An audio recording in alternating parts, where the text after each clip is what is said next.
Manus flat on the canvas. We are ready to rock and roll. Second round of action. There is a cut on Manus. Yeah. Jesus. Martial arts chat. My man B-Hop got dropped out the ring last night. I need a little judo baby. I need me a little judo baby, and let's do it, Ron. Let's give me up. See what telling me that you've got a face for radio. That's got a face for radio. That's nice. Martial arts chat. Hello, welcome to the Martial Arts Chat Podcast. The Roundtable returns and we're looking ahead to UFC 244 in Madison Square Garden. This is the BNF title bout between Jorge Gamebred Masvidal and Nate Diaz. Later in the show, answer your fan questions with another cracking panel lined up. But before I introduce tonight's panel, first just a quick shout out to our sponsors, A1 Fight Gear. A1 Fight Gear use the latest cutting edge boxing gloves for professional and amateur fighters, gym enthusiasts and kickboxers. So local and national gyms in the UK, do yourselves a favour, check out a1fightgear.com. If you want to get into shape, get back into shape, or just keep trimming the fat off, go to beastgear.co.uk and use the coupon code MartialArtsChat.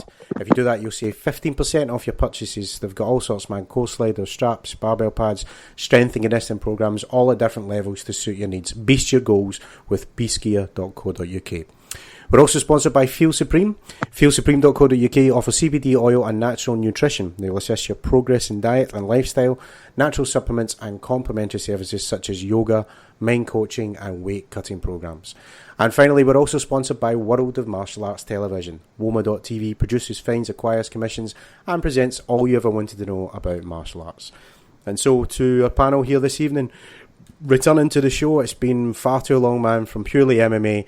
It's Mr. Matthew Penny. Matthew, how you doing, sir? It's a pleasure to be on again, mate. It has been a little while, and thanks for having me on for arguably the biggest card of the year. Should be good fun. Yeah, man, no doubt. Making his debut from Battles Magazine, it's Mr. Steve Beale. Steve, how you doing, sir? Hey, guys. Thanks ever so much for having me on today. Whenever I've listened to the podcast before, everyone sounded terribly clued up. So please be white belt gentle with me. There you go, man. And from Greta Thunberg to Bubbles the Chimp, this guy brings all the chat, man. Mick's Martial Arts Podcast on. It's Mr. Mick Tully. How you doing, my friend? I'm wonderful. I've had a great day at the theatre and some fine cuisine with the wife. And I just got back to find out that my boy Rory McDonald got decisioned horrifically, man. Yeah. So I'm actually in mourning at the moment. I feel like Ben Askren at the moment. I'm questioning. You know, should I carry on? Should I get my hair cut? You know, should I do the world a favour and do a bit of a Michael Hutchins tribute act or something? I don't know. Fuck. But yeah, I'm all good apart from that. Yeah, I'm great. Awesome stuff. He should have his hair like Michael Hutchins. Yeah. Hey, you know what I mean? Love will never tear us apart. Will do if you take all those poppers, kid. As he's tied that tie far too tight at Michael Hutchins. Believe it, was man. that true, by the way? Was that just the rumour that went round, or was it the old asphyxie wank? Is that what happened? Oh, he went full Chokwan Kane on that, man. He went full David Carradine on that. Fuck. Oh yeah, and before the end of the show, I'll tell you my story about myself and David Carradine, man. That is one of the best stories I think I've got, and it's scarily all true. That's the best part of it all. Well, if you're streaming this, don't skip to the end, man. Hear us out first. I'm looking forward to this as well. Slow burner, man. Slow burner. Guys, 3 fights I want to get into before we look at fan questions. A rising star in the UFC right now is my man, Mr. Johnny Walker, and he kicks things off in this main card. Gets the toughest test to date, in my opinion, Corey Anderson. This has the potential to lead into possibly, John Jones, or in the title mix anyway, I guess. Let's start with Mick on this one. Mick, how do you see him going down when these two big boys throw on? I'm all about Johnny Walker, to tell you the truth. I think the only danger that Johnny Walker has to himself is those fight celebrations where he nearly does the old Christopher Reeve. Aye, man. When he does the backflips and stuff and nearly takes his head off. But yeah, I really think this is going to be an absolute belter of a fight. Both of these guys are really, really looking good. But the only thing is, Johnny Walker is something else. Anderson's an awesome wrestler. But the thing is with Johnny Walker fucking brings it every single time, man. In my eyes, anyway. And I'm saying Johnny Walker knockout, man. I'm going for this. I'm telling you, Don't ever come to Vegas with me, boys, because you'll lose the shirt. I'll tell you. Go big or go home, man. Be binary. That's it, man. Yeah, that's the one, man. Good shout. Steve, what about you? What's your thoughts on this light heavyweight bout, mate? Well, I mean, Johnny Walker is something. Was he a stripper or something on the side? Was that his side hustle before he started? Because he has this. When he used to do it in Brazil, his entrances, he did a full-on wearing a tie over his T-shirt and doing the stripper dance. And it reminded me slightly when I edited Fighters Only and lived in Newcastle. Some of the amateur fighters used to unofficially compete to have the most inappropriate camp entrance music. And eventually it had to be sort of stamped down upon, like, okay, nobody's allowed take that anymore. Because it generally... And that was when I left that organisation. Yeah. Well, we were our editorial assistant, Joe McNally, actually, who's having a lot of success as a coach up there alongside Alex Enland. His entrance theme was, "We don't have to take our clothes off to have a good time." Brilliant. I can't remember which Jackson it was. Anyway, Johnny Walker and Corey Anderson. The flying knee thing is something Johnny Walker's used a lot, so probably see it again. He also loves knees to the chin and the head from the clinch. That's, if he can get in on Corey Anderson, who likes to strike from range when he can. I can also see Johnny Walker just getting taken down, but because Corey Anderson has a lot of sort of unusual takedowns. I think he's using the kind of tight waist quite unusually to get sweeps and stuff. But he uses his long strikes to his advantage, and that could frustrate Walker's kind of bullying style. He's a surprising bully for such a camp guy. Uh-huh. You tell him that, man. Yeah, man, you're alone in that one.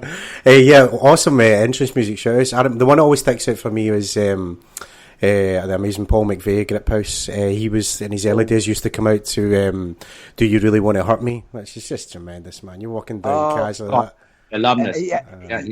I saw him fight my friend Neil McLeod, and he came out to that. Yeah, and man. Neil McLeod wasn't even wearing a box that night for that fight. That was in the Skydome when it was in Coventry. Oh man, it was like the Thunderdome, man. Yeah, McVeigh was a badass. A lot of the newer guys don't realise his fights with Neil McLeod, best lightweight tilts I've ever seen in any organisation, man. Yeah. That was like a scrap outside of a chip shop with style.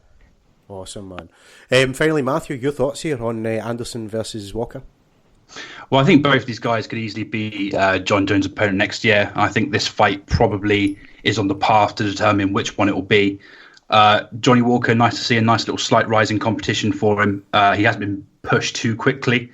Some star guys get pushed far too quickly, I think, in the UFC, and then get a loss way too early on, in their rise. So it's good to see a well-established striker against Anderson, who has had 3 of his 4 losses by KO. And sort of his wins go the distance. He doesn't really like to end it. So I'm going to try and not overthink this fight. This year, my predictions have been pretty trash. Some of the predictions on this show, some of the predictions I've kept in my head, and rightfully so, because they have been awful. So Walker KO, first round, why not? I mean, this is the main event of the prelims, dude. This card is insane. If we look back to like last year's MSG card in November, it was pretty average. I think it was DC. Who was he fighting? DC was on it. Derek Lewis, was it? No. Yes. Was it Derek Lewis? That was the MSG card, and it was pretty weak. But this card this year, insane. So this main event of the prelims, it just shows that, So can't wait. Absolutely, man. Guys, I want to go straight into co-main event because we've got a lot to get through the fan question side of things. We've got Darren Till making his middleweight debut. And then they're not breaking him in easy, man. Gets Kelvin Gastelum of all people. If Till does take a loss here and loses badly, I mean, you've got to imagine that I'm not saying that's it, but it's going to have some severe repercussions. I know he's still a young guy, but like, I don't know. I don't know what a loss. That's all I've been thinking about going to this. What a loss does for Till. But I mean, Gastelum's just phenomenal since he's went to middleweight. Always struggled with that cut, welterweight. Still a great fighter, but the cut was the biggest battle. And even in the Adesanya fight, there was he had his moments there where he probably could have took that, but here he is against Darren Till, and I know Till probably still brings the size difference despite moving up, but man, I don't know. I think it's a dodgy one for the Scouse. So let's start with Matthew this time. Matthew, your thoughts when Till and Gastelum throw down? Well, I just want to say straight away that I just really can't stand Darren Till. Never have, never will. What is it you don't like it with Antel? Just the hype train? Or? Yeah. I just don't know. But he's a Scouser. I like Scousers. He just needs a win here. He's moved up to a division and he hasn't been given an easy start. And you see it often in the UFC, people who move up or down and have had like a decent ranking in their old weight division, they kind of get thrown in at the deep end. Sometimes it works, sometimes it doesn't. But we know what's going to happen. We know what to expect. We're going to see a stand-up game between the two. We're going to see lots and lots of strikes. Gastelum has the power to shock people. And I'm sure we're going to see the Bisping KO about 1,000 times this week leading up to the fight in the promos and everything on UFC Twitter. It's going to be a good fight. And it's not an easy stand-up for Till, coming up to a new weight division. I'm going to go with the Till KO. He has the reach. He has the height advantage. After 2 losses, you would think that could give him like a really big wake-up call. Obviously, he's going to be heavier now. The weight cut is going to be a lot easier for him. So maybe we're going to see him more focused and more dangerous. But just quickly looking into the future, I just can't see either of these guys beating Adesanya in the future, because that guy is just crazy, crazy good. And both these guys, I just think, fall short against him in the far future, Absolutely, man. Yeah, if Adesanya ever had any doubters, I mean, you've got to imagine the Bobby Knuckles fight has just changed everyone's way of thinking. That's a good point, man. But going forward, what would happen next? Mick, how about you? I mean, like we said, a victory probably do more to restore some pride for either fighter, but with the hype train and everything else, how do you see it going down? Well, you see, I'm the complete opposite. I really like Darren Till. He's a professional scouser. He's up there. He's up there with Ringo Starr and Cilla Black. Goes on about how much he loves Liverpool, but he's never fucking there. You know what I mean? Right. But no, it's a real killer because if you look at what's happened, right? So Woodley and Masvidal, right? Absolute killers. So he's like, two losses, and you're like, but when you see the names, you go, shit. And then you look at what he was doing beforehand, the 4-fight win streak. Cerrone and Stephen Thompson, no joke. You know what I mean? So, when I first saw Till, and you've got to give him the hype train because he burst onto the scene, and he was an absolute savage, and he really was. But like those last 2 losses, and Gastelum is just a little bit. It's a reach, man, because I truly believe.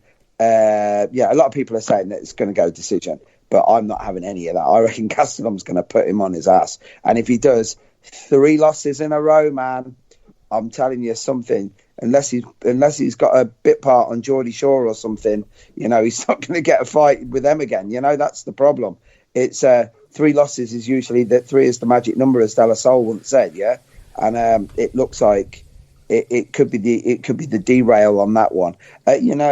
I just can't see him being able to take out Gastelum.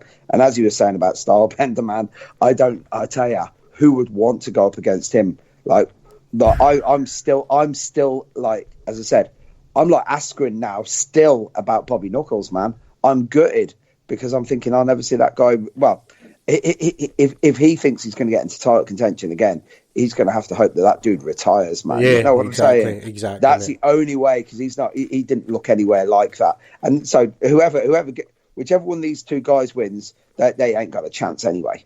You know what I mean? They're going to be number 1 contender for a while, I reckon. Yeah, unless Stylebender goes Paul John Jones, or he ever comes out with me to a strip bar, then I might be able to help them out. You know what I mean? Might be able to do that. But that's about it. I might be able to corrupt him. But yeah, I'm saying Gastelum, and I'm saying Gastelum in maybe 2 or 3. Fair play, man. Steve, how about you? Your thoughts here on this bout? Well, I mean, speaking in sort of UK MMA fanboy terms, I think it's a real shame what's happened to Darren Till, because when he first emerged, or first emerged as far as I noticed him, sort of winning on the prelims, and then suddenly Scouser fighting in Brazil, talking in immaculate Portuguese. It was like, here's this really compelling character. And then BT Sport got hold of him, and it was almost like he was being sort of prepared to be the sports personality of the year or something, which just isn't going to happen, is it? Or rather, it's just incongruous or jarring. So I think it's a bit of a shame what's happened to him in terms of him being sort of catapulted into the public eye, maybe a little too fast, and having had the sort of edge taken off him in terms of how much like snobs like me can enjoy him. I think in terms of the fight, I was at the UFC gym opening the other day, and he was there doing all the sort of video content gubbins, and he looked enormous. He looked very fit. He looked very focused and, dangerous, like I think someone just said just now. And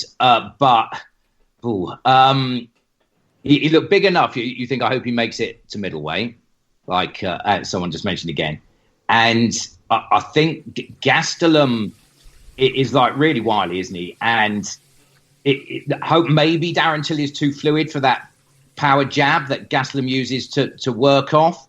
But Gastelum could end up, I think, maybe sort of anticipating the patterns he does have. I know Gastelum doesn't look wily, but he kind of is. You know, I think that makes him even more surprising when it comes. Mm-hmm. Adesanya had a bit of luck with kicks and knees, and Till has a sort of similar distance advantage maybe to Adesanya, so he could maybe do a lot of damage there and put Gastelum away that way. I think it's going to be a very hard fought decision, possibly to Gastelum. But I don't think that. I don't think. I mean, as per sort of Askren this weekend, I don't think that means we will have to go. Oh, Darren Till's finished. Yeah. I think that means we can still. I hope that means we can still enjoy watching Darren Till. No, I do too. Don't get me wrong. Like I want to see this guy. He's a young guy. He's an exciting talent, and I want to see maybe not the hype train shoved down your throat, BT Sport guy polish that you mentioned there. But I want to see. Sometimes I can't be doing all that kind of bollocks as well. I guess I'm a snob about it. It's even just the walkouts and the entrances. I'm just fast forwarding to like once Bruce Buffer's done talking. You know what I mean? I don't want to sound like I'm such the purest of fans, but all of this is just spice on a steak. I just want a steak, I just want to get to the good bit. Yeah. But anyway, we'll get people's main event, all set to be a classic. Diaz was back against Pettis, and hopefully I hadn't missed a beat, man. And Masvidal, he's been on a tear this year, probably fight of the year. 2 devastating knockouts, like we mentioned there, Darren Till and Ben Askren. And Dana is getting this BMF belt ready. Rumour is it's going to be The Rock, Dwayne Johnson in the cage to crown the new champ. I heard, man. I don't know all of that. Let's hear the panel's thoughts. We'll start with Matthew again. Penny, who you got in the main event? Well, I just want to go off that BMF belt, right? I just want to call out my favourite quote from this week that I've heard so far about it. Loads of people have put their awe in about it. Usman said, "You guys have 24 combined losses. You're not the baddest." And in my opinion, right, it is kind of true. I think baddest is like a wrong term. I think Nate had a lot of respect anyway with like pure MMA fighters, but then he got obviously the big Conor McGregor win, and then suddenly, he's the baddest guy in the UFC. I think probably gamest fighter is probably a better term, but anywho, they both obviously love to trade strikes and can do it all day. Nate obviously has more volume than power. Masvidal probably has more the other way around. Again, both can grapple happily on the mat. Wrestling with Masvidal competing in grappling tournaments years ago. Nate, secondary black belt. You could go off all that. You could say all the facts and figures that you can find online, right? But I don't think this fight is about that. I think this is going to just be a super fun fight. The fans aren't really going to care about the records, the stats, their weights. I think they're just going to plonk their asses down on the seat and just enjoy it for what it's going to be. Predicting a winner, I change my mind daily on it, but also I couldn't really care less who wins it. Yeah, I know what you mean. Like it's just one of those fights where I think it's just going to be purely for fun. The Rock in the cage giving the belt, I'm not really bothered about that at all. That's stupid, but it's just going to be really fun. I think UFC probably hoping Nate can win so they can build up the Nate-Conor trilogy fight, which is destined to happen, so that can be the best it can be. But again, Nate doesn't really need to win to have that trilogy fight with Conor. So I can't remember where I read it, but after the Maia fight yesterday, I read that apparently Masvidal wants to run it back. Personally, doesn't massively interest me, but I think, whoever wins this, it's going to be a fun fight. Who wins? You guys can sort it out. I don't really care. I'm just going to enjoy it. I know. I feel bad asking people predict, especially for a fight like this. I mean, I think it's fair to say if you're an MMA fan, then you're an MMA, then you're a fan of these fighters. You know what I mean? And Yeah, it's a bit unfair to ask you to pick a side, but I'm the same, man. I just want to enjoy it for what it's worth. Steve, what about you? Main event, your thoughts here, mate? Well, I've warned you I'm a horrific snob, so obviously I've been going around arsehole about this BMF belt for the last couple of months. Why don't you just have a casuals Grand Prix and be done with it? Right. Having said that, am I looking forward to the fight? Obviously. Yeah. And I don't understand why the UFC don't actually do more fights like this. And you know, when they bought Strikeforce back in, what was it, 2011, 2010 or 2012? I thought, you know, in that way we all do nowadays when we like to know what's going on inside the boardrooms of all our favourite companies.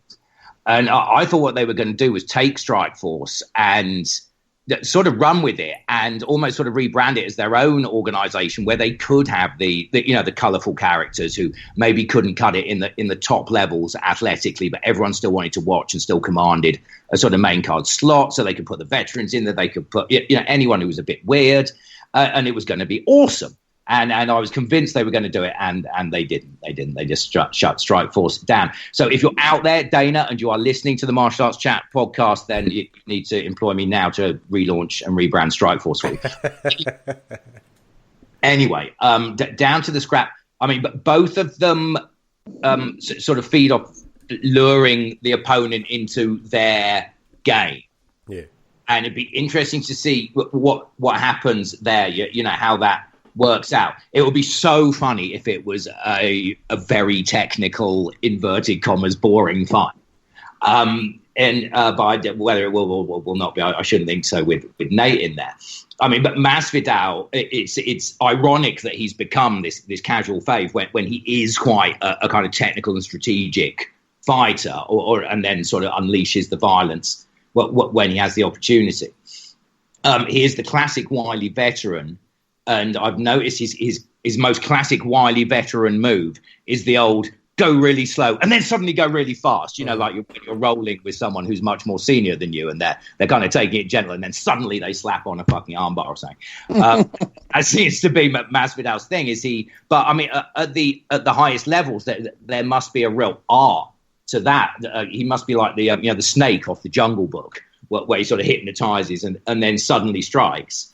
And can I see that doing him to Nate? I mean, Nate's notorious for not getting finished, right? That was the towel incident. Apart from that, has he ever been finished? Josh Thompson was the one, wasn't it? The head kick. But yeah, it's a rare occasion when that boy's getting finished for sure. So can I see Masvidal finishing him? Oh, it's a real toughie, you know.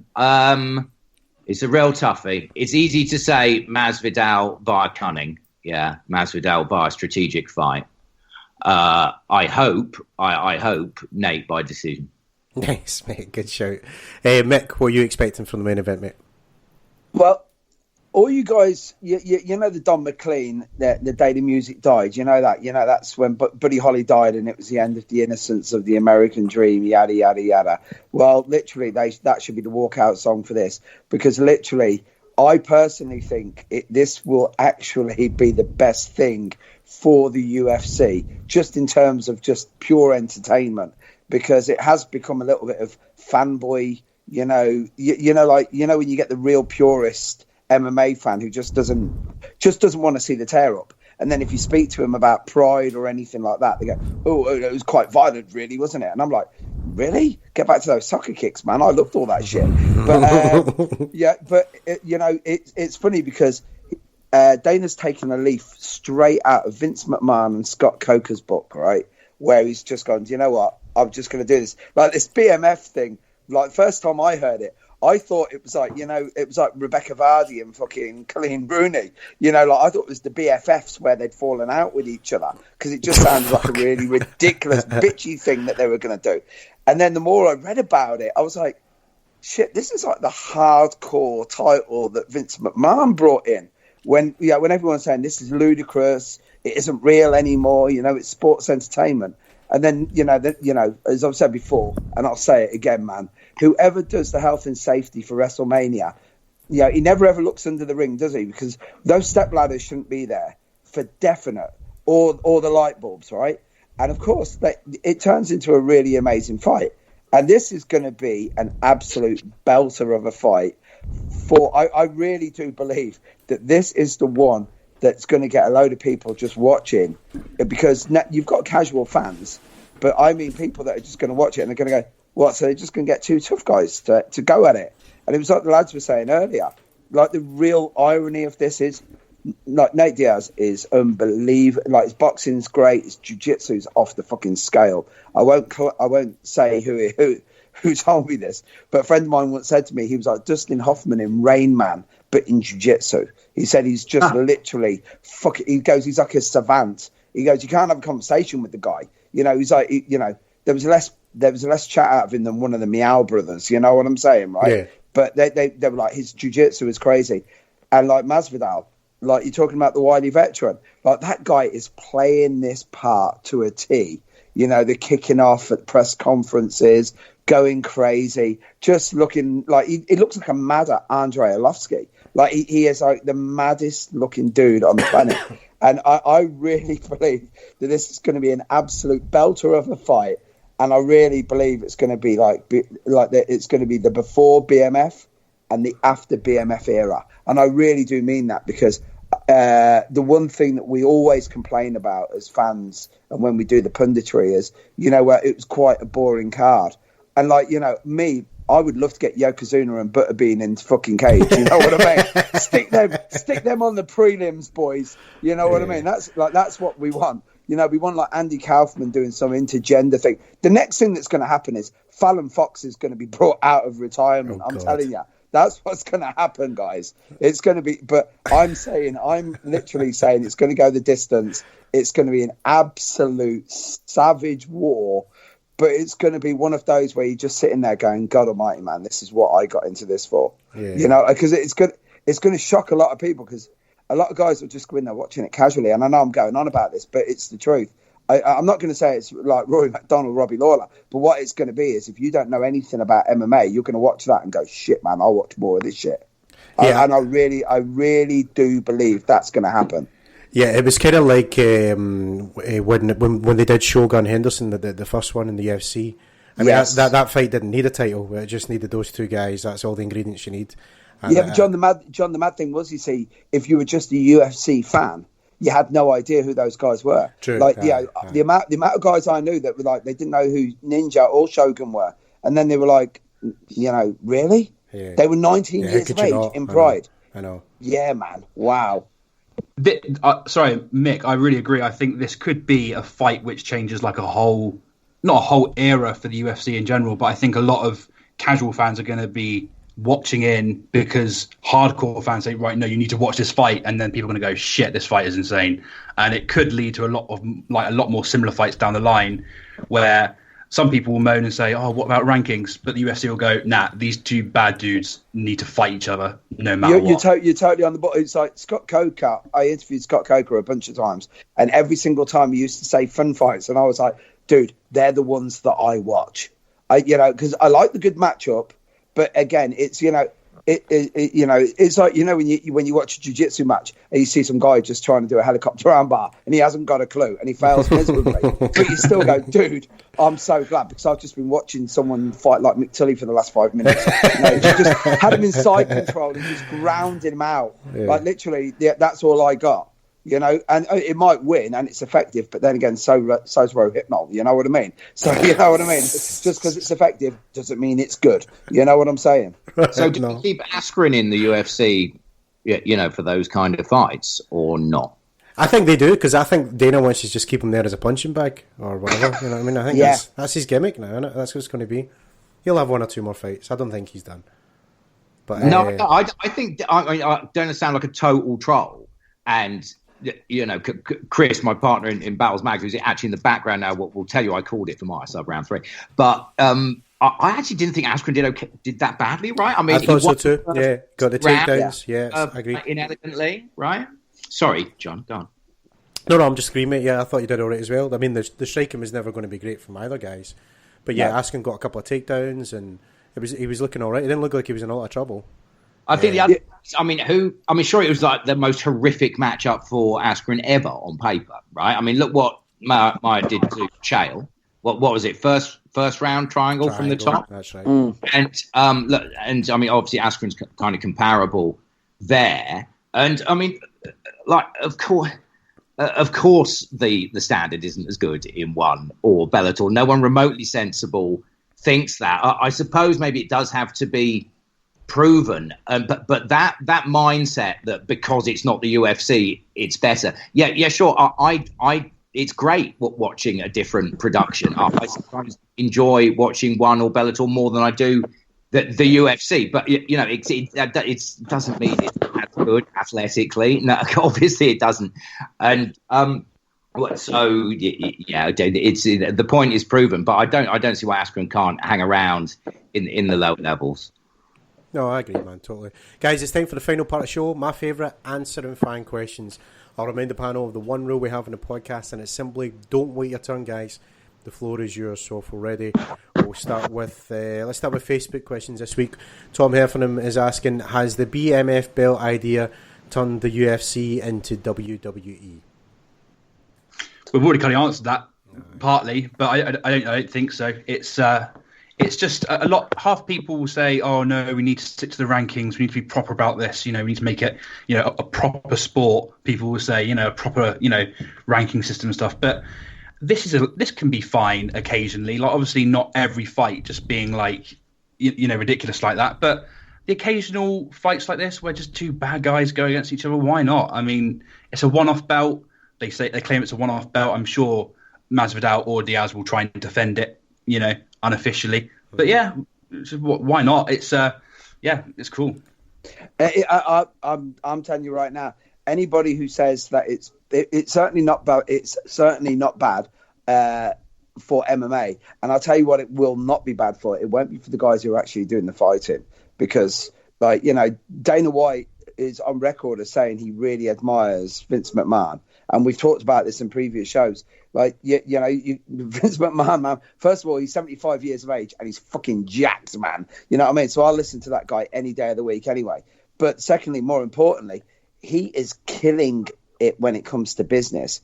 And Dana knows the score. You know, UFC's okay.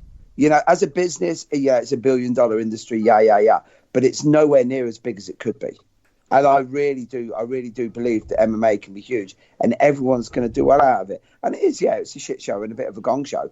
But if this fight turns out to be an absolute belter of a fight as well, you know what's going to happen? There's going to be actually a little bit of a rub of like credibility to that belt. That's going to be the mad thing, you know. Like, I don't think Mick Foley's going to get thrown off the end top of like a cage or anything. But if he did, imagine how good that would be. You know what I mean? It would be really, really good. But yeah, I think it's good. I think it's going to be good. Setting them on fire with barbed wire and shit. But yeah, we all said a lot about it already. I think when they actually said they were going to actually make a belt was when that's a bit uncharacteristic of almost like a sort of thawing of relations between Dana White and the internet.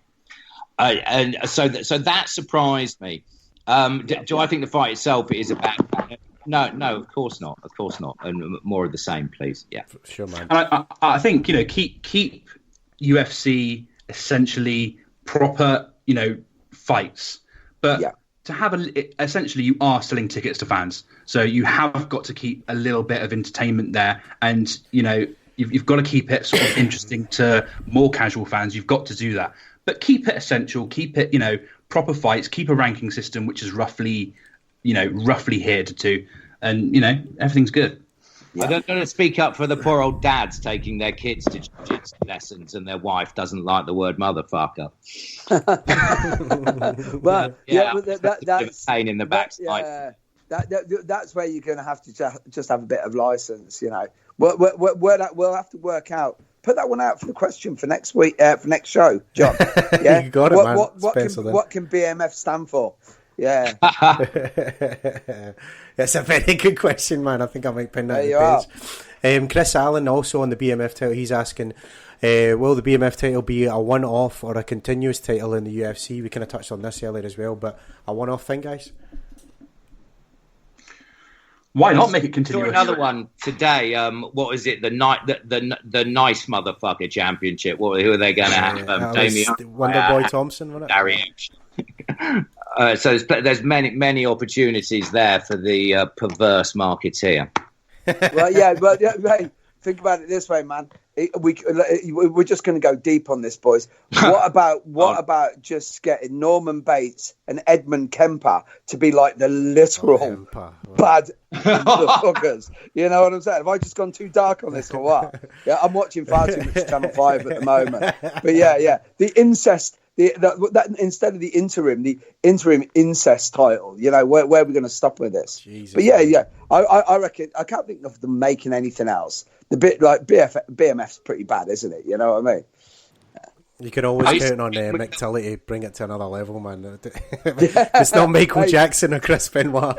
I used to train with Bob Breen, who's a sort of Jeet Kune Do sort of godfather in. Bob's my man, yeah, he's a great guy. Yeah, and I mean he's very good with like weapons. I think he did a lot of the weapon training for 300, and he does. Yes, he did stuff, and for Deadpool as well. Yeah, and he had to be dissuaded out of competing in a sort of knife, a sort of knife cage fighting.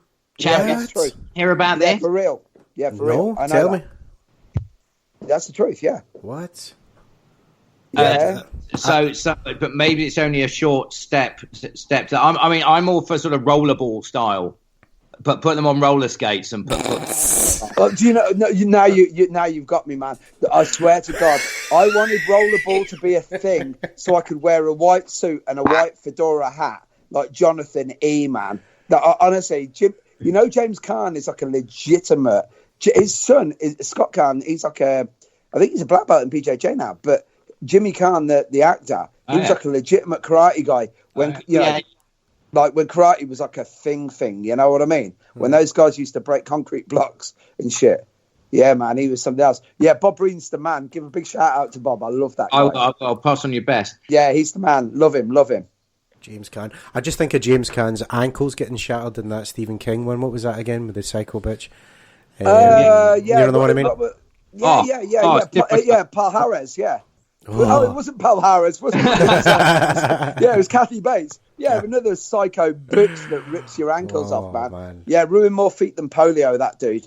I swear to God, man. I'll tell you what. Paul Harris is like, he's like Oscar Pistorius' worst nightmare, isn't he?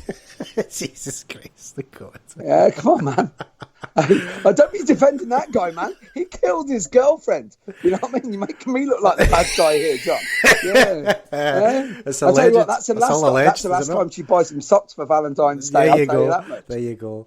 I remember when that court case came out, and my mother, who's quite, she's cut from the same cloth as yourself, Mick, from that. She's got that Irish, cynical, no filter. And she's like, if I was having an argument with him, just chuck his legs out the window. What's he going to do then? And it's like, it's a good logic, but I don't think I'd let you say that, Mum. Anyway, oh man, I tell you what, when I teach seminars, right, if I heel hook people, I always say I'm going to turn you into Oscar Pistorius or Heather Mills, right? Yeah, man. The Heather Mills one's sort of got lost now. You know, people don't really realise. Yeah, she needs to get back in the public eye, or I need to update my material, man. Oh, that's funny. Anyway, Colin Crandall, do you think that Dana was gutted about Askren losing this fight and now 2 in a row? No, obviously not. No, I don't. He's always going to be a little bit disappointed if somebody who moves the needle isn't winning.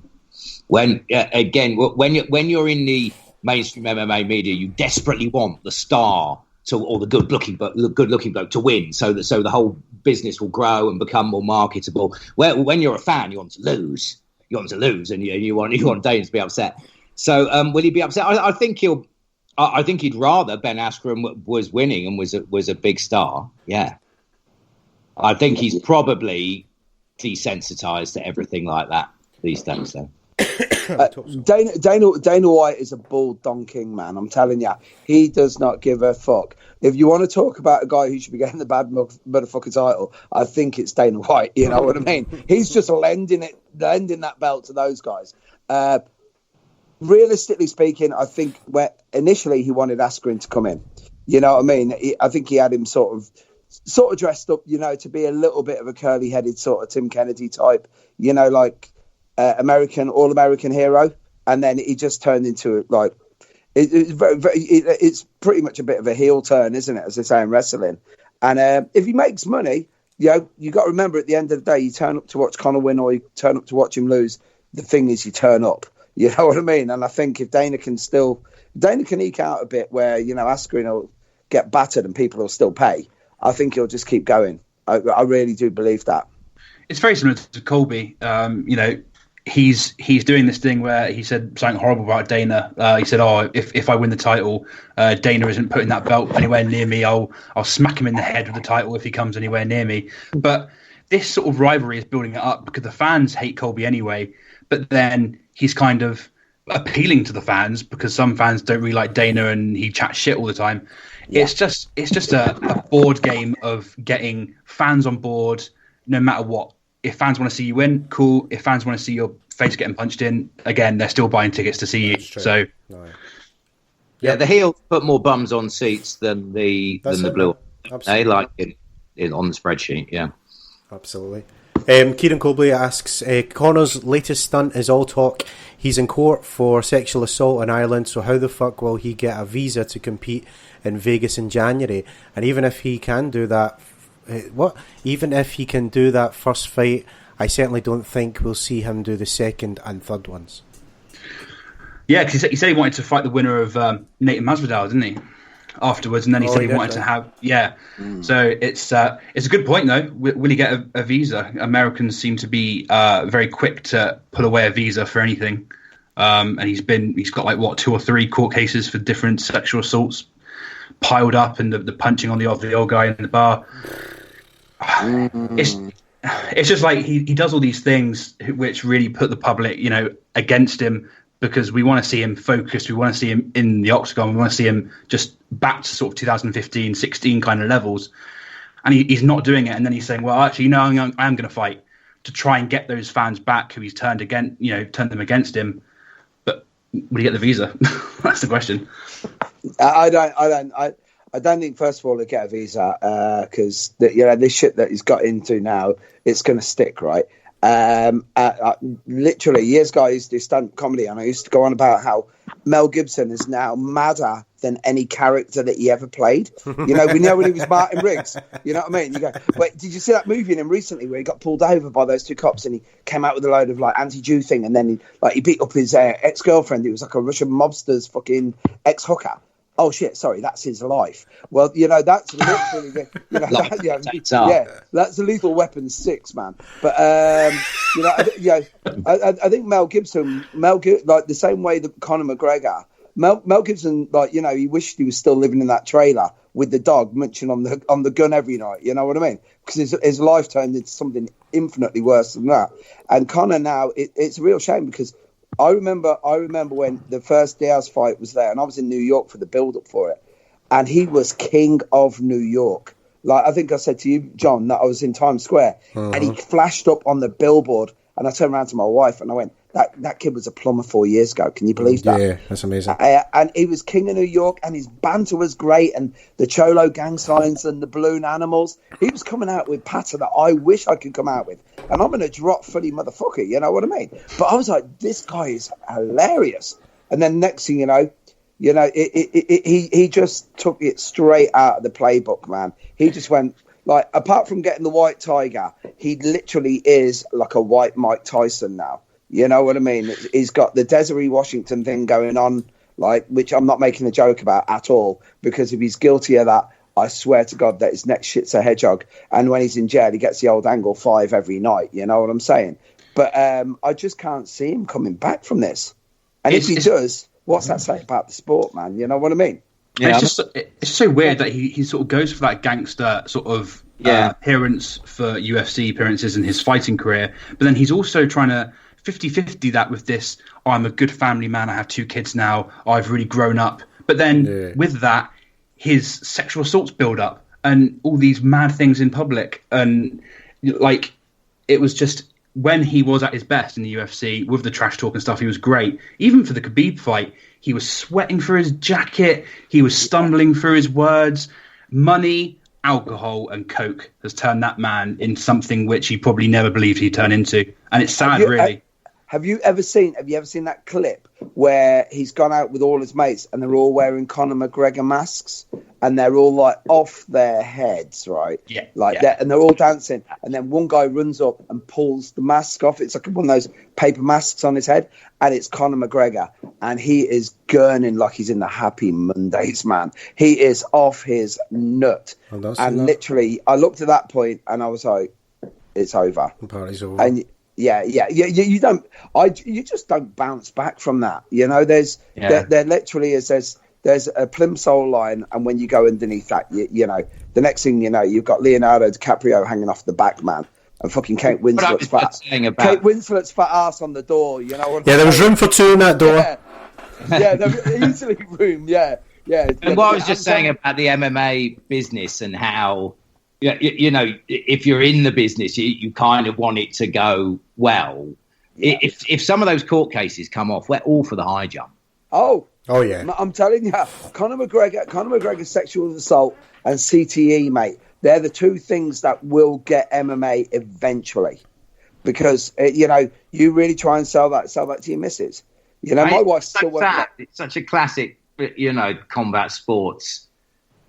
Tale. Remember when he was just transitioning from Cage Warriors to the UFC, and he suddenly had all that US media profile, and he just came across so well with that balance of the sort of holistic nature of martial arts with his gob as well, and his yes. And to think of that being tarnished is just so sort of horribly predictable, isn't it? Well, it is, and like the real killer is, it's like I've said this on several occasions. When you have the calming and very, very wise influence of John Kavanagh in your life, and you can still turn into a train wreck, I don't know. There's no hope for you, because John's one of the most measured men you're going to meet. You know what I'm saying? Right, and even he wasn't able to keep him under control. Yeah, but it's when the money and kind of like what Matthew was saying, when the coke, when everything else gets involved more and more, how much is Kavanagh an influence in your life anymore? You know, he's probably not around as what he was. Well, he isn't. And then seriously brought the guy up when he was you know, coming through. Oh yeah. You know, literally, you know, Conor at one stage there was sounding like fucking Kanye West. You know what I mean? And that, like when you start talking like that, you know, it was funny. So when the boys were saying earlier, you know, he you know, he was very binary. He was this, you know, he was this gangster, and at the same time, he was a family man. And I'm like, oh, what, like every sociopath I've ever met, then. Yeah. You know what I mean? Yeah. I just doing a big article about CTE. At the moment, I got to speak to a lot of good experts on sort of transgressive male behaviour and stuff like that. And one of them said it's a sort of boundary thing, which you know, any experience of therapy is a classic therapy term. It's a boundary thing, and not only is he having trouble accepting boundaries, he already knows that there are no boundaries. Yes, he has been allowed to get away. Well, you see, that's a really interesting point, because we're being quite flippant about it and saying, you know, that he's conscious of everything that he's doing, but how about this is a symptom of something bigger, you know? And I'm not saying that the guy's brain damaged and going mad or anything, but what I'm saying is, you know, no impulse control. Decisions, bad decision making. And we're going, oh yeah, boxing. You go, oh yeah, what's that got in common? Oh yeah, they both get smashed in the head. Oh, what about footballers? What about George Best? Oh yeah, he might have headed a ball a few times. And then next thing you know, you're thinking, Jesus Christ, man, maybe what's the one common denominator? These guys are all taking trauma to their heads. You know what I mean? It's an interesting point. Obviously, it's one for a much longer show. But yeah, I think it's something that we should look at. Yeah, absolutely, man. It doesn't get spoken about enough. I've said this many times on the podcast for sure, man. We've got lots to get through. Let's take one more from Facebook before we move on to Twitter questions. Michelle Doherty is asking: Woodley versus Leon Edwards rumoured in January. Thoughts? Yeah, that's going to be rumoured for the co-main of Conor's apparent return. All right. I mean, sign me up. I mean, I was a fan of Woodley anyway. The BMF belt, isn't it? Sorry, I was a fan of Woodley anyway. To be honest, he was a bit boring when he had to be, but he was defending a title at the end of the day. It would be nice to see him back. I think he's nowhere near done. He had one loss and he's been off for a while. He could come back stronger, and it would be a great step up for Leon Edwards. I'm a fan of Woodley as well. It's just when things don't go his way, everything's racist. That's what fucking does man out. Yeah, bitch, isn't he? Yeah. But there you go. Yeah, that. I tell you what, I think that'll be a good. That's going to be a. If it does come off, that'd be a good one. It's a great one for Edwards, man. All right, I hope I love Rocky Edwards, man. Yeah, man, that's a good one for him, man. Hey, let's move on to Twitter questions. We've got Atom Gotov. Askren's UFC career has been as successful as Brendan Schaub's venture into comedy. Yeah, true that, man. Is he still doing the old stand-up, Brendan Schaub? I know he pushed from his boy there, Joe Rogan. Is he? Awful, man. I've not seen any. Is it bad? Is it? It's like you getting your teeth pulled. It's like a best man speech. It's just bombing. Oh. Yeah. Like literally, Theo Von saves that guy's ass. That's it. Theo Von saves him. Yeah. So Shab can't. He hasn't got the chops for it, man. Fair enough. At Teep Chanel, what would be the perfect soundtrack for a Henry Cejudo film? I don't know. I don't know what you heard about me, but I'm a motherfucking PIMP. I don't know. I'm a 50-year-old man. I shouldn't be rapping. Jesus. Yeah. I've no idea how to answer that. Soundtrack? Not even just one. Not walkout music. A soundtrack? Jesus. I've no idea. I'll take a hard pass on that one. Yeah. Yeah, I ain't seen that film. Yeah, man. Triple C. This summer. Moving on. At Whistleblower MMA, right. What next for Rory McDonald? Hopefully he'll go back to wearing pink Ralph Lauren cardigans again. I was the trench coat, Inspector Gadget. Yeah, absolutely. But before everyone started calling him actual Patrick Bateman, and then he thought I better tone this down a bit. I'm telling you, man.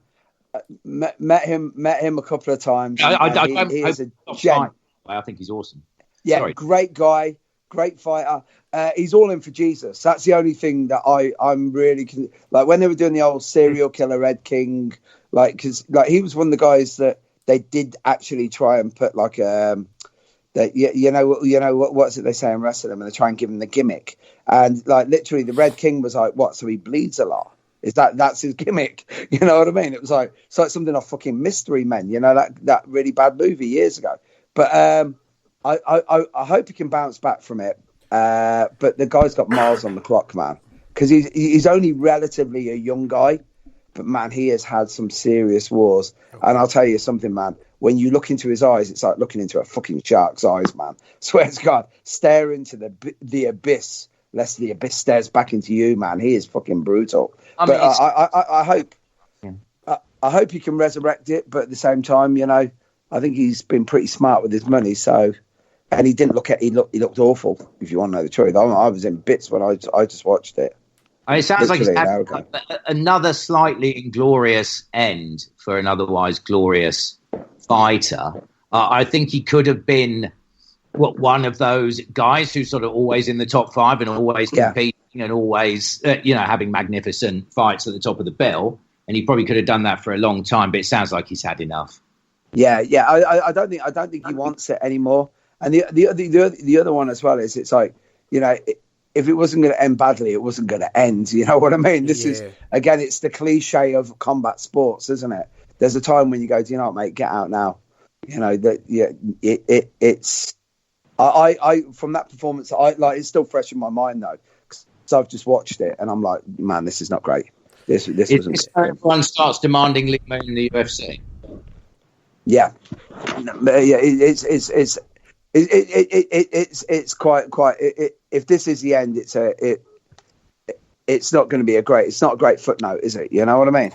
I know. A great fighter, man. I've always loved Rory McDonald. I love the Rory McDonald that is a wonderful student of Verasahabi, follows a game plan. You watch McDonald versus Ellenberger or Damian Maia or any of these fights. But I think we were talking about this, potentially being with Darren Till. There could be a time where you run into someone and that guy takes your soul, and that happens with him in those two fights, man, with Robbie Lawler. He was never the same again after that. Anthony Pettis and Rafael Dos Anjos was another one that comes to mind, although Pettis has made the difference at welterweight. But there's just there's the what's the Bill Burr line? There's parts of his soul, his cubes floated away now. He's never going to go back to that, man. Yeah. Oh man, don't go on the Bill Burr, man. Then we go deep. Bill Burr's my man, I tell ya. I follow that guy. He's hilarious. 2 more from Twitter before we wrap up. First one at Degenerate Dane asks, thoughts on Fame MMA and the Little People show? I can come in here. One of the YouTubers fighting on Fame MMA is training in my class. All right. No. The fight, yeah, JMX. And 2.5 mil YouTube followers. We can all but dream, lads. And he's enormous, right? He's enormous and he's very athletic. Hands aren't that bad. Seems like a super nice guy. I trained in martial arts for 15 years before somebody said I was allowed to have a fight. Wow. And even then, the head trainer remains rather circumspect. And so I'm surprised. I mean, what if someone gets fucking hurt? Yeah, that's the thing, isn't it? Is it a professionally run? I'm just a bit confused with what the setup is. Are they considered professional fights? So these guys are going to start having professional records? Is it a run by? Is it like I can't think of the word, but is it checked properly as like a UFC show would be in the UK? Sanctioned. Sanctioned. Yeah. But I mean, you guys know what super newbies are like. They can suddenly do something which is like completely against the rules and completely dangerous. And they don't know that it's against, they don't know they're not supposed to be doing it. Or they might do it in desperation. I mean, to be honest, this wasn't what I was thinking. The first thing I thought of Fame MC was, what if somebody dies? The first thing I thought was blimey. But I've suddenly started thinking about it. What do you guys who are like? You want us to take that death one? I mean, but you're right, though. You're right. That should be a question that's asked. Because this is a serious, what's more brutal? This is why we love it. What's more brutal than mixed martial arts? It's a brutal sport, man. And if you don't take it seriously... Are they having elbows? Are they having elbows? John. Are they going to wear those RDX like sparring gloves that amateurs wear? I mean, I don't know. I'll tell you, you know what's more dangerous? What's more dangerous than MMA? MMA mixed in with postcode beef. As I've said before, I'm that old. I thought postcode beef was like pulled pork. I thought it was some fucking hipster meal. You know what I'm saying? The next step will be... it'll be like JME versus, I don't know, Dre or something. I'm showing my age, I don't know. But when you the one thing that I've seen with this, it was the first thing with that Aaron Chalmers when he first came in, and I saw those absolute muggy twats who are his mates, like trying to jump in the cage afterwards, like these women, and like you don't know where you are, Cage Warriors last night, great show in Birmingham. A couple of my mates got smacked in the head on the way out the door from guys from Leicester who thought they were football casuals, right? And they got into a ruck, and my mates are pretty tough dudes, so they gave them a bit of a hiding, right? Yeah. But the thing is, the one thing I hate about doing anything to do with like a live show is if I'm there and I'm doing anything judging or doing any commentary or MCing, as soon as I get paid, I'm out the door. Because it's full of right muggy twats causing mayhem, right? Who don't know how to behave themselves after a load of beer and watching a load of rooks.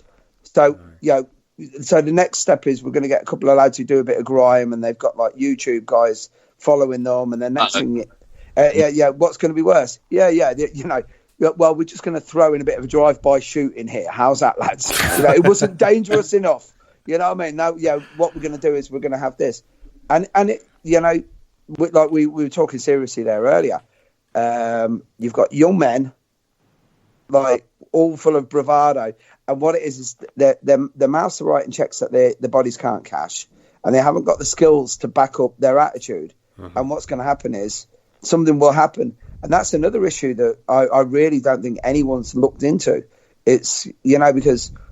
Yeah, I said I'm a 50-year-old man, and I chat some awful shit on YouTube, online. You know what I mean? And it escalates, and that's what we have to watch out for.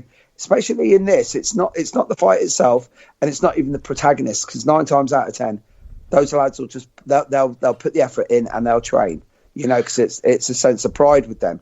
But you can't control your entourage, can you? At least Aaron Chalmers has actually quit all the social media stuff and actually gone into a full-time training for it. It's but like you know what? training. I really respect the guy for that, because he went down and he's been down in Birmingham with the boys and he's training. And from what the guys are telling me down there, he really does apply himself. And he's like, there's absolutely no way I would even be anywhere near here if it wasn't for the fact that I was on that ridiculous show. But like, he's using it for the right way. But I really don't think, the BMF title's a bad thing. That's a joke. Getting two YouTubers kick the shit out of each other. It's not those guys, by the way. I have to really be make that point. It's not the guys. It's what that brings with it. You know what I'm saying? Yeah. I don't know if you guys agree. That's to confront how the general public relates to combat sports, and it's a bit like Mayweather McGregor, where the average dick thought that this was who was best in a fight. Yeah, it wasn't who was best in a mixed martial arts match or who was best at boxing. It was like who was the hardest. And obviously it was awful having to listen to them talk about it. I suppose at least with this, everyone knows it's a bit rubbish, but it's of course it's going to be disappointing watching this rack up millions of views. You make a great point. It's like the whole, there's no all publicity. What is it they say? All publicity is good publicity, and I'm like, tell Peter Sutcliffe that one. You know what I'm saying? It's not really. You know what I mean? Just because you're famous doesn't mean that's a good thing. You know what I'm saying? It will make millions, though. It will make absolutely millions. Savage, yeah. Imagine being a legitimate promoter and seeing those numbers at the end of the night. You'd be looking for that sneezing cat and the panda to go at each other off YouTube, wouldn't you? or Johnny bit my finger. You know what I mean? Imagine finding that kid now. You know what I mean? It'd be great. Well, and there are a couple of YouTubers like suddenly drafted in to give their opinion on Cage Warriors last night on the broadcast. Really? Like that, yeah. Couple of French kids in very bright tracksuits. Wow, really? Man. I tell you what, I only go on YouTube for I go on YouTube for makeup tutorials. Literally, that's the only thing I go on it for, lads. Trust me. BGG techniques and fucking stuff about Brexit. No, man. After Submissions 101, man, I never go near YouTube anymore. When I found out that guy was a purple belt, I was dying. Dracolino? Or who is that? Do you remember BJ? Do you remember the guy who did BJJ? He did like Submissions 101 back when the YouTube first kicked off. This guy was getting like 10 million hits on all his techniques, and then they found out that he was like some. I don't think he even was a purple belt. I'll have to find his name. To be continued. That could be a question for next week. I may have his videos in some of my favourites. No wonder they don't work. I'll tell you what, man. I still use that. I tell you what, John. I still use the Peruvian necktie that I learned off it, man. And every time I do it, I'm like, I'm going to get caught out one day. Yeah. They're going to be like, been doing a bit of yoga off the internet. Been doing a bit of yoga off the internet, and thought it was fine. Go to a load of martial arts classes, so can't manage yoga classes as well. The other day, I'm talking to a yoga instructor at somebody's birthday party. I say, I do it off the internet, and of course she was, oh no, that's not real. It's not proper. You can't be doing it. I thought, God, yeah, shit. Like I'm a fucking online yoga blue belt. But all I'm going to say is, boys, I've subscribed to that Kama Sutra channel, man. Nice. And it's absolutely great. It's even better if you can get another person in the room. There you go. Hey. Boom, boom. One more from Twitter before we wwrap up, guys. Else for Elf is asking thoughts on Devin Powell's finish. Boy gives the thumbs up, then tries to single leg the ref. I haven't seen this. Devin Powell? Is this Bellator or something? No, I don't know. I'm going to have to Google this. I don't know. I'm on my phone just now. Talk amongst yourselves. We'll cut this bit out. Yeah, no. Let's see it. D-E-V-I-N, Powell, P-O-W-E-L-L. Devin, D-V-I-N. I-N. I-N, that's it. Devin Powell. Oh my good God. I've got a Bellator. Are you watching as well? Right, yeah. I mean, he's just some ginger-looking dude. Yeah, I tell you what, he's got some. Okay, he's got some savage-looking tats on him. It looks like he's in a DARS. He gives a thumbs Is up. it a DARS? Is it? And he lets go. Is that it? He does. Oh, yeah. So he grabs the referee's leg. The referee falls down. He's still waving it off as he's getting single-legged. Oh, he's moving his side control. Right, so the guy was in a DARS. Oh, let's wind that back. So the Devin Powell, I don't know what one Devin Powell is, but there's a guy in a DARS choke. He's flat out, but he's giving a thumbs up here to the referee. And then the referee sort of breaks it up. The guy just lets go. And then as the guy who was getting DARS sort of gets up in single leg, takedowns the ref, and he's still trying to wave off. This is Bellator. Yes, I think this must be recent. Then is this last from the weekend? Yeah. But no, this must have been one of the ones I literally must have fast forwarded to get to the Rory fight on this. Yeah, it's. I'm gonna have to have a look at this. There's no way I can give my opinion, but you know what? You don't finish until the fat lady sings. You know what I mean? Or Bruce Buffer comes out. So I don't know. Oh, well done, the thumbs up thing's so dodgy, especially since that the Robbie Lawler Ben Askren thing. There's been a couple of those where thumbs up, and then what do you do there as a ref? You see a thumbs up, I guess you got to let it go, right? You got to let it ride out. Got to leave it. You've got to leave it, surely, because you're not going to be out and thumbing up, are you? What's the gag? If the doctor asks you what day it is, say Saturday. Every couple used to be 99% Saturday. There you go, man. Yeah, I don't know. The thumbs up I don't get. Every time I ever see a thumbs up, I'm always very wary anyway. Ever since I saw that wanker Paul McCartney pulling it off a few times. The old double thumbs up whenever you see him. As soon as I see anyone do a thumbs up, I always think they're a rat. What was that? Wanking off Paul McCartney? No, Jesus, what did you say? I said I've never trusted anyone who throws the thumbs up after I saw that wanker Paul McCartney doing it. Have you ever Google Paul McCartney now? I'm doing it right every now. single picture. Yeah, picture him, right? And he's always got thumbs up in his pictures. I give the thumbs up to drivers who stop at zebra crossings. Yeah, stop. I do the, there's a ton of murdered hitchhikers who met Ted Bundy, who reckon the thumbs up was probably the last thing they could have ever done. You know what I mean? Speaking of referee bravery, Rich Mitchell's a fireman. He was at Grenfell. Wow. In the tower disaster, yeah. Wow, man. Yeah. God almighty, that is bravery. Yeah. I just googled Paul McCartney and there's a picture of Mick Tully wanking him off. I tell you what. You see Paul McCartney, right? So there's Paul McCartney, right? He's married Heather Mills, right? So he's married this woman. He's not he might have 800 million, but he's not the smartest man in the world, is he? Right? He marries a woman, finds out that she can have one leg in the bed and the other leg on top of the wardrobe, and divorces her. You know what I mean? And she was a porno star. Man's ridiculous. But you know what I mean? Talk about her. She was really lucky, wasn't she? Talk about landing on your foot. Boom, boom. Hey. She was a porno star? Try the veil. She was in a porn? She was a porno star? Yeah, she was a soft porn actress, wasn't she? But she was. Yeah, she was. It was awful. It was some of the worst work I ever saw in my life. I was allegedly, as a friend of mine told me. Yeah. She was a proper spoofer, man. If you ever look into her history, oh my good God, she's like she makes Donald Trump look fucking respectable. Trust me.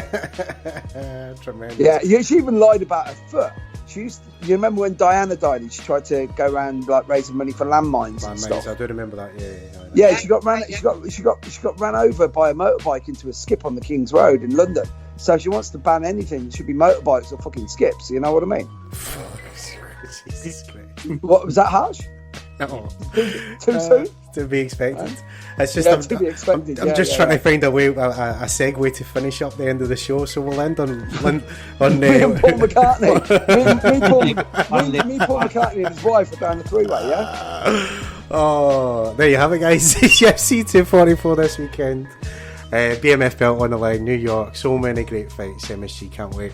Thank you to everyone who got in touch with some awesome questions tonight. Remember, we're back next Sunday. We've got a reaction show, so be sure to let us know your thoughts. Send us in your questions, comments, Facebook, Twitter, YouTube, the lot. Just search for Martial Arts Chat. In the meantime, let me thank our panel here today, starting with the awesome Mr. Mick Tully. Mick, it's been a blast as always, my friend. Let everyone know about Mick's Martial Arts Podcast, and thanks again. Yeah, you catch me on every platform there is. Just Google Mixed Martial Arts, you'll get me there. Also, Weymouth Magazine, we've just got a great interview coming out with Kyron Gracie about him training in Wing Chun, believe it or not, with the legendary YouTuber himself, Randy Williams, who's a fucking nice guy. He's one of the funniest guys ever. We've got to get him on the show soon, right? I talked to Kyron Gracie about how Wing Chun's going to help him, hopefully, in his MMA career, and more importantly, the whole controversy with Keenan Cornelius and Hickson Gracie only being a tough purple belt by today's standards. Oh, wow. So that sounds awesome. Pardon me? That sounds awesome. Yeah, it is. It's going to be good. Kyron's unbelievable, by the way. Kyron's one of the nicest guys I have met, and he's a really, really cool guy. If you get down to London, go to Roger Gracie's. He's normally teaching most of the classes there. He's a great guy down there. Awesome stuff, man. I thank you to Mr. Steve Beale. Steve, it's great finally getting you on, sir. Let everyone know it's all about Battles Magazine.